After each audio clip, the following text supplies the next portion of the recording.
morning, everyone, and welcome to our live stream for Sunday, March 22nd, down here in my basement office at home, pre-recording this little introduction to give you some guidelines about how we're going to be worshiping together over the next several weeks using this online format.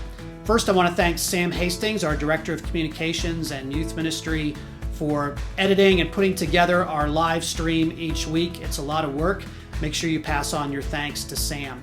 I want to thank Clint and the Praise Band for coming in earlier this week to record some music for our 9:30 live stream.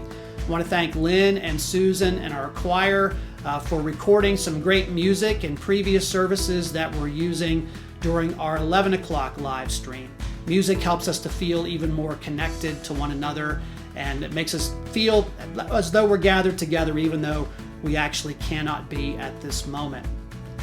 The one thing we can't replicate in our online worship service is the experience of Holy Communion, which is designed to be shared in the physical body of Christ as we gather together around the table.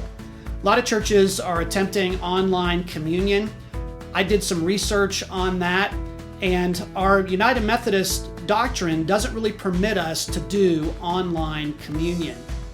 It's designed, again, for us to be gathered as the body of Christ.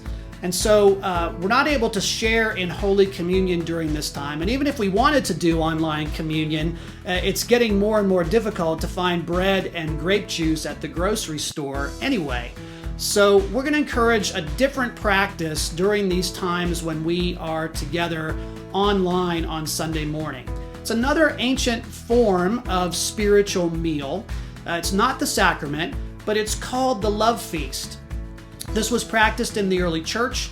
It was practiced by the Moravians, and John Wesley picked up this practice from the Moravians. The early Methodists practiced it during those times when they were not able to gather together, or there was not a priest or a Methodist preacher available to consecrate the elements.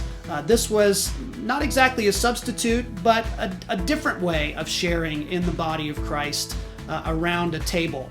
And so the love feast works a little bit like this. You gather together around the table with family or whoever's gathered in your household. You share simple food like bread if you have it, or crackers or cheese, or something that everyone will enjoy. Maybe some water or other kind of juice or milk together around the table, coffee, whatever you have that you want to gather around. And after the worship service then to go around, share this meal together, and to also share acts of praise and prayer and testimony about what God is doing in your midst. This might be a perfect opportunity for you to check in with one another after a week of being isolated. How are you feeling? What's God teaching you? What is God up to in your life in the midst of this? How are you faring during this time of isolation?